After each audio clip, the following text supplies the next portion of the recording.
Louis Vuitton world का सबसे luxurious brand जो कि फेमस है डिफरेंट टाइप्स ऑफ प्रोडक्ट्स बनाने के लिए और अपने एक्सपेंसिव प्राइस होने के लिए, जिसके सीईओ बर्नार्ड अर्नोल्ट वर्ल्ड के सेकंड रिचेस्ट मैन हैं with a net worth of $180 billion. And इतने बड़े अचीवमेंट को देखते हुए आपने कभी सोचा भी नहीं होगा कि लुइस विटोन को इस्टेब्लिश करने वाला एक 13 साल का होमलेस बच्चा था जो अपनी स्टेप मदर से परेशान होकर घर से भाग जाता है और पेरिस जाने का प्लान बनाता है। यहाँ तक कि उसने अपनी कई रातें भूखे पेट रहकर जंगल में पेड़ों के नीचे सोकर बिताई थी। लुइस विटोन की स्टोरी एक कंट्रोवर्शियल, मिस्टीरियस और इंटरेस्टिंग स्टोरी है जिसमें हमें पता लगता है कि कैसे एक फैमिली बिजनेस बना वर्ल्ड का one of the most powerful brand और कैसे वर्ल्ड वॉर 2 के दौरान भी लुइस विटोन स्टेबल रह पाया। 1821 में फ्रांस के एक छोटे से गांव एंकाई में लुइस विटोन का जन्म होता है और अपनी पुश्तैनी जमीन पर खेती करते हुए लुइस विटोन वहां पर बड़ा होता है। लुइस विटोन की फैमिली के पास ना तो इलेक्ट्रिसिटी थी और ना ही रनिंग वाटर। लुइस के फादर एक्जेवर एक फार्मर थे और लुइस की मदर हैट्स बनाती थी ताकि कुछ एक्स्ट्रा इनकम जनरेट करी जा सके। And according to records Louis ना कभी स्कूल गया और ना ही उसने किसी प्रकार की एजुकेशन ली। इनफैक्ट लुइस पूरे दिन खेत में काम करता रहता था ताकि फैमिली की बेसिक नीड्स को पूरा कर सके। लुइस की फैमिली की फाइनेंशियल कंडीशन बहुत ही ज्यादा खराब थी और सारी उम्मीदें सिर्फ लुइस पर थी। पर आगे चलकर सिचुएशन और भी ज्यादा खराब होने वाली थी क्योंकि जब लुइस सिर्फ 10 साल का था उसकी मदर की डेथ हो जाती है एंड उसके फादर एक्जेवर दूसरी शादी कर लेते हैं। बट लुइस की स्टेप मदर के बहुत ज्यादा कंट्रोलिंग और मैनिपुलेटिव होने की वजह से लुइस की अपनी स्टेप मदर के साथ कभी भी नहीं बन पाती है, जिसकी वजह से जब लुइस सिर्फ 13 साल का था वो अपनी स्टेप मदर से परेशान होकर एक दिन आधी रात को बिना बताए घर से भाग जाता है और पेरिस जाने का प्लान बनाता है। बट यहाँ पर प्रॉब्लम ये थी कि लुइस के गांव से पेरिस 450 किलोमीटर दूर था और लुइस के पास ना ही पैसा था और ना ही खाना, इसलिए लुइस को अपना ये सारा सफर पैदल ही तय करना था, जिसके कारण लुइस ने अपनी काफ़ी रातें जंगल में भूखा रहकर पेड़ों के नीचे सोकर बिताई थी। बट धीरे धीरे वो पेरिस की तरफ बढ़ता रहा और जब भी वो किसी गांव से होकर गुजरता था वो वहां पर सिर्फ कुछ सिक्कों और खाने के बदले काम करता रहता था। इसी तरह अलग अलग जगह पर काम करते करते लुइस ने कई नई स्किल्स डेवलप कर ली थी कि कैसे मेटल, स्टोन्स, फैब्रिक्स एंड लकड़ियों को यूज में लिया जा सकता है। एंड यही वो स्किल्स थी जो आगे चलकर लुइस की लाइफ चेंज करने वाली थी। बट स्लो ट्रैवल करने की वजह से लुइस को पेरिस पहुंचने में 3 साल लग गए। पेरिस पहुंचने के बाद लुइस एक बॉक्स मेकर की जॉब करने लगता है। लुइस क्लाइंट्स के लिए कस्टम डिजाइन्स के बॉक्स बनाता था एंड धीरे धीरे काम करते करते लुइस की स्किल्स और भी ज़्यादा इंप्रूव होती गई and after some years Louis के पास काफ़ी अपर क्लास के लोग भी बॉक्स बनवाने आने लगे और इसी तरह धीरे धीरे लुइस अपनी स्किल्स को और भी ज़्यादा डेवलप करता गया। फिर 1851 में लुइस की स्किल्स को देखते हुए फ्रांस की महारानी लुइस को अपना पर्सनल बॉक्स मेकर अपॉइंट कर देती हैं। किसी भी बॉक्स मेकर के लिए ये सबसे बड़ा अचीवमेंट था, बट स्टिल लुइस के सपने इससे भी कुछ ज़्यादा ही बड़े थे। इसलिए 33 साल की उम्र में अपनी शादी के बाद लुइस पेरिस में एक अपनी खुद की वर्कशॉप खोलता है और खुद का बिजनेस स्टार्ट करता है। बट लुइस के सामने एक प्रॉब्लम थी, मार्केट में बहुत ज़्यादा कंपटीशन। इसलिए लुइस को कुछ अलग करना था अपनी एक अलग पहचान बनाने के लिए। इसलिए लुइस ने अपने प्रोडक्ट्स के साथ एक्सपेरिमेंट करने स्टार्ट कर दिए ताकि वो अपनी एक अलग पहचान बना सकें। उस टाइम पर जो लगेजेस होते थे वो लेदर के बने होते थे और वो ऊपर से राउंड शेप्ड होते थे, जिसके कारण उनको एक जगह से दूसरी जगह मूव करने में काफ़ी ज़्यादा दिक्कत होती थी और एक टाइम पर एक ही लगेज को मूव करा जा सकता था। इस प्रॉब्लम को सॉल्व करने के लिए लुइस तरीके ढूंढने लगता है एंड वो नोटिस करता है कि कैनवस जो मटेरियल है वो लेदर से ज़्यादा हल्का, ड्यूरेबल और वाटर रेजिस्टेंट है और कैनवस की हेल्प से बॉक्सेस के टॉप फ्लैट बनाए जा सकते थे। देन लुइस इस एक्सपेरिमेंट को इम्प्लीमेंट करता है और ये सक्सेसफुल रहता है। इस एक्सपेरिमेंट ने काफ़ी लोगों की प्रॉब्लम सॉल्व कर दी क्योंकि अब मल्टीपल बॉक्सेस को एक जगह से दूसरी जगह मूव कराने में आसानी हो गई थी, क्योंकि फ्लैट टॉप होने की वजह से एक के ऊपर एक बॉक्सेस रख के कई सारे बॉक्सेस रखे जा सकते थे। एंड ये डिज़ाइन काफ़ी ज़्यादा सक्सेसफुल रहा। इसके कारण लुइस ने अपनी मार्केट में एक प्रोफेशनल रेपुटेशन बना ली थी और काफ़ी ज़्यादा अपर लोगों में कनेक्शंस बना लिए थे। इसलिए अब लुइस जब भी कोई प्रोडक्ट लॉन्च करता वो एक इमीडिएटली हिट बन जाता था। अपने नए सूटकेस डिज़ाइन के 2 साल बाद ही लुइस विटोन के सूटकेसेस एक एलिगेंट और मस्ट हैव एक्सेसरी बन गए थे। इस टाइम पर ब्रांड इतना ज़्यादा पॉपुलर हो गया था कि अब फ्रांस से ही नहीं दूसरे देशों से भी ऑर्डर आने लग गए थे। 1859 में डिमांड इतनी ज़्यादा बढ़ गई थी कि लुइस विटॉन ने एम्प्लॉयज़ को हायर करना स्टार्ट कर दिया था। इस टाइम पर वो एक नई वर्कशॉप खोलता है और 20 एम्प्लॉयज़ को हायर करता है। एंड 1859 के अराउंड काफ़ी लोगों ने बोट्स और ट्रेन्स में ट्रैवल करना स्टार्ट कर दिया था, जिसके कारण लुइस विटॉन के कस्टमर्स में एक ह्यूज ग्रोथ देखने को मिली, क्योंकि लोगों को ट्रैवलिंग के लिए हाई क्वालिटी लगेजेस चाहिए होते थे। और अब देखकर ऐसा लगता था कि लुइस विटॉन ऐसे ही सक्सेस की तरफ बढ़ता रहेगा और एक दिन बन जाएगा वर्ल्ड का one of the most powerful brand. But unfortunately ऐसा बिल्कुल भी नहीं था, क्योंकि फ्रांस युद्ध की तरफ जाने वाला था, जो कि लुइस विटॉन के लिए बिल्कुल भी फेवरेबल कंडीशन नहीं थी। 1870 में जब लुइस की एज 49 ईयर्स की थी, शुरू होता है फ्रैंको पर्शियन वॉर, जिसके कारण लुइस को वर्कशॉप बंद करके हजारों लोगों के साथ एक क्रैम्प्ड शेल्टर में रहना पड़ता है। वहाँ पर फूड सप्लाईज भी बहुत ज़्यादा कम थी और जान का खतरा भी बना हुआ था। और 1871 में जब युद्ध खत्म होता है, लुइस फाइनली अपनी वर्कशॉप पर पहुंचता है और वो देखता है कि सब कुछ बर्बाद हो चुका था।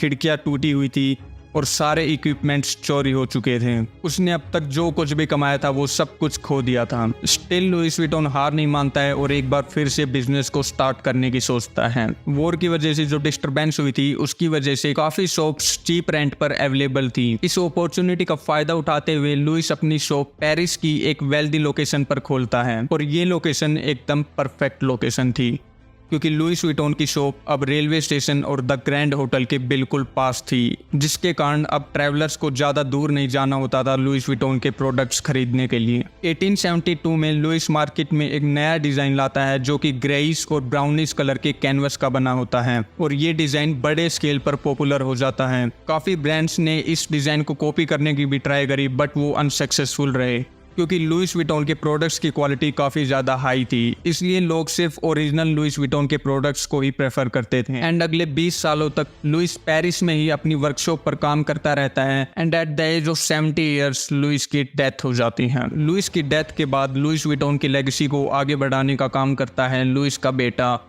Gorges Vuitton. जॉर्जस बिजनेस को टेक ओवर करने के बाद ब्रांड को ग्लोबल लेवल पर ले जाना चाहता था, और इसकी शुरुआत वो करता है लंदन में एक पॉपुलर एल्विस स्टोर ओपन करके। और अब लुइस विटॉन के प्रोडक्ट्स इतने ज़्यादा पॉपुलर हो गए थे कि लुइस विटॉन की कॉपी बनना अब आम बात हो गई थी। इस प्रॉब्लम को नोटिस करते हुए जॉर्जस विटॉन 1896 में इंट्रोड्यूस करता है लुइस विटॉन का आइकॉनिक मोनोग्राम लोगो LV। इसके साथ जॉर्जस एक नया रिवॉल्यूशनरी आइडिया भी लेकर आता है लगेजेस पर लॉक लगाने का, ताकि लगेजेस को चोरी होने से बचाया जा सके। 1900 तक एम्प्लॉयज की संख्या 100 प्लस हो चुकी थी और year after year company grow होती जा रही थी, और कंपनी ने लगेजेस के अलावा और भी कई दूसरे प्रोडक्ट्स बनाना स्टार्ट कर दिए थे। 1925 के अराउंड एक फैशन आइकन कोको चैनल एक डोम शेप्ड हैंडबैग बनवाती है। स्टार्टिंग में उसने ये बैग सिर्फ अपने लिए बनवाया था, लेकिन बाद में वो इसको मास प्रोड्यूस करती है और ये एक मैसिव सक्सेस बन जाता है। कोको चैनल की सक्सेस को देखते हुए लुइस विटॉन भी सेम हैंडबैग बनाना स्टार्ट कर देता है, बट लुइस विटॉन के हैंडबैग्स कंपेरेटिवली छोटे होते थे और अट्रैक्टिव होते थे, लाइक की पाली, स्पीडी एंड नोए। 1936 में जॉर्जस विटॉन की भी डेथ हो जाती है, एंड उसके बाद कंपनी पास ऑन हो जाती है जॉर्जस के बेटे गैस्टन लुइस को। बट जिस टाइम गैस्टन कंपनी को संभालता है, सिचुएशन काफ़ी ज़्यादा अनफेवरेबल थी, क्योंकि कुछ ही सालों में फ्रांस एक बार फिर से वॉर में जाने वाला था, जो था वर्ल्ड वॉर 2।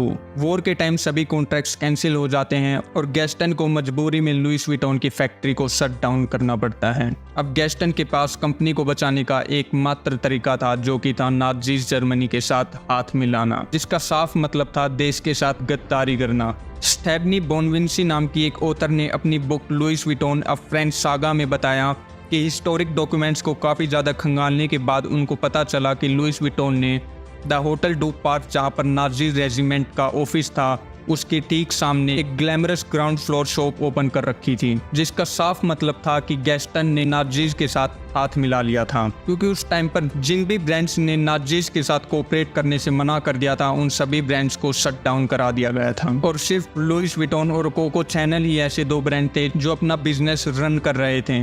बाद में जब लोगों को इस बारे में पता चला, तब LV को इस पार्ट के लिए काफी ज्यादा शर्मिंदा होना पड़ा। हिस्ट्री का ये पार्ट लुइस विटॉन की इमेज पर एक बड़ा डेंट साबित हुआ। 1970 में गैस्टन लुइस की डेथ के बाद गैस्टन का son in law Henry Racamier Louis Vuitton brand को टेक ओवर कर लेता है और अब ये लुइस विटॉन की 4th जनरेशन है। बट अपने एंसिस्टर से अपोजिट हेनरी रिकमेंड के पास कंपनी चलाने का एक्सपीरियंस था, इसलिए लुइस विटॉन ब्रांड को संभालने के बाद हेनरी ब्रांड को एक नए लेवल पर ले गया।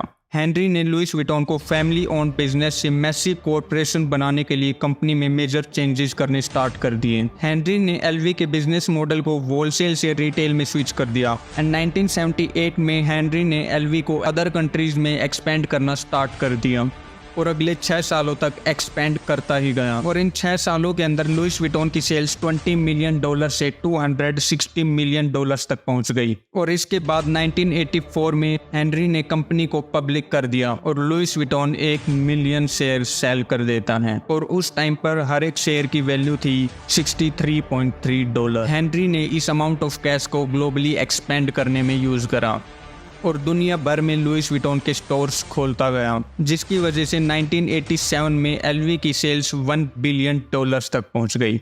इसके बाद हेनरी मोइट हेनेसी नाम की एक कंपनी के साथ लुइस विटॉन को कंबाइन कर लेता है और नाम रखा जाता है LVMH। मोइट हेनेसी एक लग्जरी ड्रिंक कंपनी थी जो कि शैंपेन्स बनाती थी। इस कॉम्बिनेशन का एक ही गोल था कि कंपनी को ज़्यादा से ज़्यादा फास्ट स्पीड में एक्सपेंड करना। अनफॉर्चुनेटली मर्जर के बाद हेनरी की मोइट हेनेसी के प्रेसिडेंट के साथ बिल्कुल भी नहीं बनती है, तो हेनरी अपने फ्रेंड बर्नार्ड अर्नल्ट को बुलाते हैं सिचुएशन को मैनेज करने के लिए। बट अनफॉर्चुनेटली बर्नार्ड को एज एन इन्वेस्टर बुलाना बैकफायर कर जाता है, क्योंकि बर्नार्ड सीक्रेटली लुइस विटॉन के 43% शेयर्स परचेज कर चुका था और मोइट एंड हेनेसी फैमिलीज के सपोर्ट मिलने के बाद बर्नार्ड कंपनी का मेजर शेयर होल्डर बन जाता है। हेनरी ने देखा कि जिसको वो मदद के लिए लाया था उसी ने उसको धोखा दे दिया था। अपने दोस्त से धोखा खाने के बाद हेनरी काफ़ी ज़्यादा गुस्से में आ जाता है, जिससे वो बर्नार्ड को कोर्ट में ले जाता है और डिमांड करता है कि बर्नार्ड के पास कंपनी का मेजॉरिटी स्टेक नहीं होना चाहिए। बट कोर्ट का फैसला बर्नार्ड के फेवर में आता है एंड गुस्से में आकर हेनरी कंपनी से क्विट कर लेता है। 100 सालों में ये पहली बार था कि लुइस विटॉन फैमिली का कोई भी मेंबर लुइस विटॉन ब्रांड के साथ इन्वॉल्व नहीं है। बर्नार्ड के रूथलेस टेकओवर के बाद कंपनी की सेल्स क्रैश होना स्टार्ट हो जाती हैं। जर्नलिस्ट ने भी कंपनी को कवर करना बंद कर दिया था। ऐसा लग रहा था कि लुइस विटॉन ब्रांड अब बंद होने वाला है। बट बर्नार्ड जानता था कि कंपनी की किस्मत कैसे चमकानी है और अपनी एक स्ट्रेटेजी तैयार करता है, जिसके बाद लुइस विटॉन अपने 100th एनिवर्सरी कलेक्शन के टाइम कुछ बड़े फैशन डिजाइनर्स के साथ मिलकर कम बैक करती हैं। सभी फैशन डिजाइनर्स ने मिलकर कुछ अलग ही वैरायटी ऑफ प्रोडक्ट्स बनाए जो लोगों ने कभी एलवी स्टोर पर देखे ही नहीं थे एंड एक बार फिर लोगों को एलवी के प्रोडक्ट्स पसंद आने लगे। अल्टीमेटली बर्नार्ड की एलवी पर इन्वेस्टमेंट सक्सेसफुल साबित हुई और आज बर्नार्ड LVMH का CEO है। साल 2021 की फोर्ब्स रिपोर्ट के अकॉर्डिंग बर्नार्ड आर्नोल्ड वर्ल्ड के रिचेस्ट पर्सन थे with a net worth of $180 billion. Of course stock price change होने की वजह से रैंकिंग ऊपर नीचे होती रहती है, बट बर्नार्ड आर्नोल्ड ऑलमोस्ट हमेशा टॉप 5 की लिस्ट में रहा है। ऑल्दो आपने कभी Jeff Bezos, Elon Musk, Bill Gates, Warren Buffett की तरह बर्नार्ड का इतना नाम नहीं सुना होगा, क्योंकि बिजनेस में एक रूथलेस रेपुटेशन होने के चलते बर्नार्ड लाइमलाइट में नहीं आता है।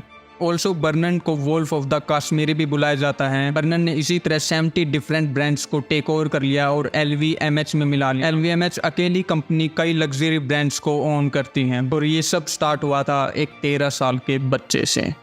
मॉडर्न टाइम में भी एलवी यंगर ऑडियंस को टारगेट करते हुए एक्सपेंड करते जा रही है। 1997 में एलवी ने काफ़ी डिफरेंट लाइन ऑफ प्रोडक्ट्स में एक्सपेंड करा, like clothes, watches, jewellery and sunglasses. But आज भी लुइस विटॉन फेक प्रोडक्ट्स से परेशान है, इसलिए उन्होंने एक entire team of lawyers hire कर रखी है ताकि कॉपी करने वालों को सबक सिखाया जा सके। एंड ट्रस्ट मी, एलवी के लॉयर्स की टीम किसी पर भी केस करने में हेजिटेट नहीं करती है। इवन गूगल पर भी एलवी ने केस कर दिया था फेक प्रोडक्ट्स की एडवर्टीजमेंट और सर्च रिजल्ट दिखाने के लिए। ऑल्दो गूगल ने ये केस जीत लिया था ये कहकर कि हम कंट्रोल नहीं कर सकते कि लोग इंटरनेट पर क्या सर्च करते हैं। इसके अलावा लुइस विटॉन ने दूसरे कई ब्रांड्स के साथ भी कोलैबोरेट कर रखा है, लाइक सुप्रीम, जिससे एलवी को और ज़्यादा एक्सपेंशन मिला। बट मानो या ना मानो, एलवी सुप्रीम को भी कोर्ट ले गया लोगो कॉपी करने की। बट बाद में एलवी ने रियलाइज़ करा कि कोलैबोरेशन बहुत ज़्यादा प्रॉफिटेबल होता है, इसलिए उन्होंने उस टाइम पर लोगो यूज़ करने की परमिशन दे दी। ऑल्दो एलवी ने शुरुआत से ही कॉपी करने वाले लोगों की वजह से काफ़ी ज़्यादा लॉस उठाया है, according to their estimate Louis Vuitton हर साल $thousands of millions का लॉस उठाता है due to fake products. But इसके बावजूद LV 168 ईयर्स तक ब्रांड बना रहा और आज वर्ल्ड का नंबर 1 फैशनेबल ब्रांड बन चुका है with a net worth of $390 billion. और आज LV की पूरी दुनिया में 400 से ज्यादा स्टोर्स हैं। किसी भी बड़े सिटी में जाओगे तो वहां पर आपको LV का स्टोर जरूर मिलेगा। और LV इतना ज़्यादा पॉपुलर हो गया है कि अमीर लोगों के लिए तो LV के प्रोडक्ट्स एक स्टेटस सिंबल बन चुके हैं। बट आप क्या सोचते हैं, क्या LV के प्रोडक्ट्स ओवर प्राइस्ड हैं या फिर LV के प्रोडक्ट्स की क्वालिटी प्राइस को जस्टिफाई करती हैं? कमेंट करके ज़रूर बताना। ऑल्सो मेक श्योर कि आप हमारे चैनल को सब्सक्राइब करो ताकि इन फ्यूचर मेरी कोई भी ऐसी इंफॉर्मेटिव वीडियो आप तक पहुंच जाए।